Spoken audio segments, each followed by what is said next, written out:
term that makes me feel guilty, and I need to confess. About 6 years ago, my mom began highlighting teenagers' positive behavior in relation to technology. Contrary to what most adults kept complaining about how technology was ruining our generations, she insisted that we take advantage of it. She said things I didn't understand at the time, maybe because I was at a very young age.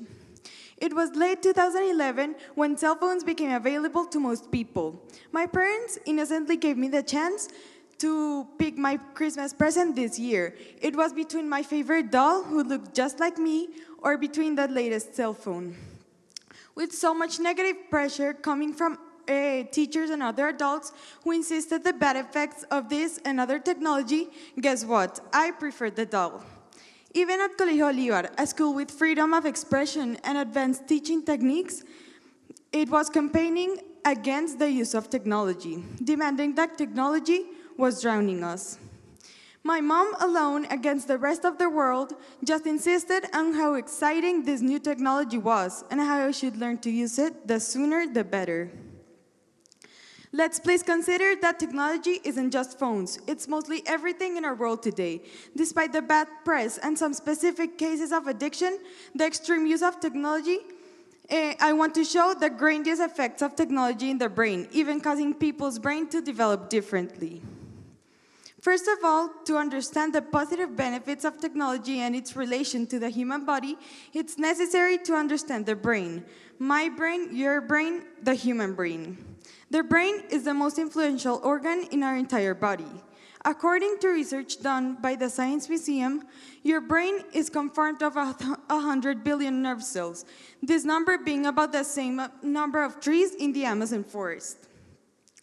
Each cell being connected to around 10,000 others, so the total number of connections is approximately 100 trillion. Getting to know how the brain works makes it easier for scientists to create medicines and tools for curing diseases. Brain imaging is a great example of the humongous advances in medicine, revealing what is going on inside our brains. According to Neuroscience News, mapping the brain in great detail enables us to observe sophisticated processes. This machine was created to read people's minds, and therefore it has been used to study the brain as closely as possible, even when getting to a point in which the machine can detect whether you are lying or not. Due to the great advances in technology, the Science Academy of Science is able to analyze how technology affects the brain directly in the prefrontal cortex, cerebellum, and parietal lobe. Researchers highlight that the brain of present generations are developing particularly due to technology, which also affects communication skills. Investigator Horvath examined humans' focus through the brain scans by using neuroimaging.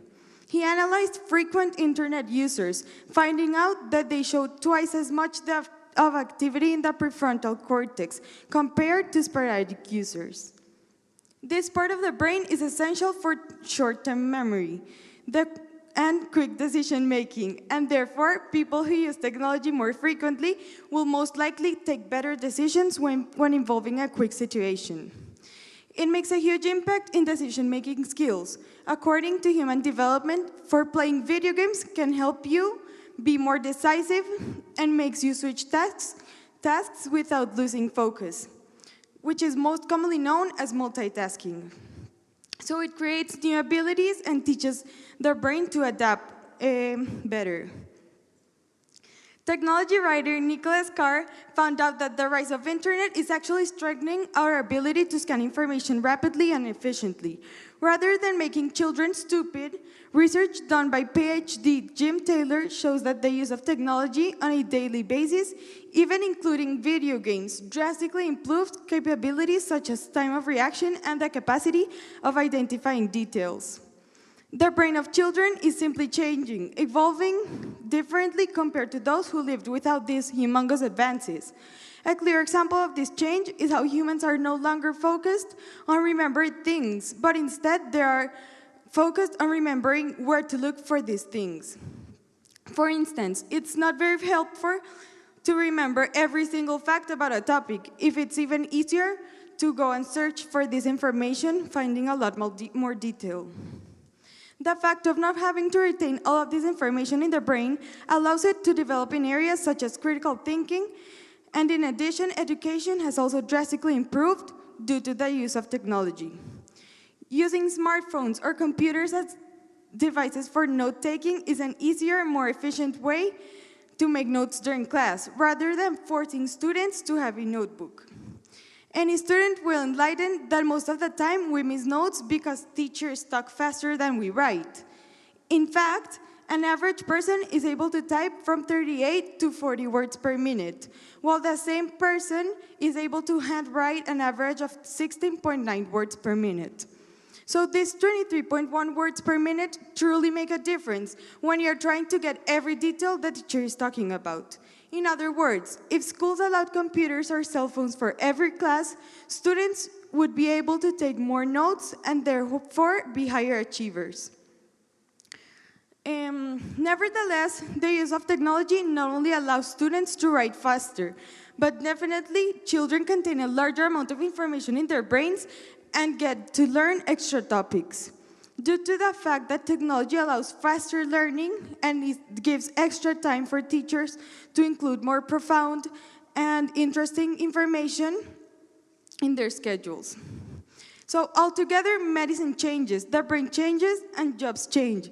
And altogether, people change, all due to technological advances. The immense world we live in is constantly changing. Every single day, scientists, teachers, among others, discover and create tools that help humanity evolve and make life easier and safer for everyone.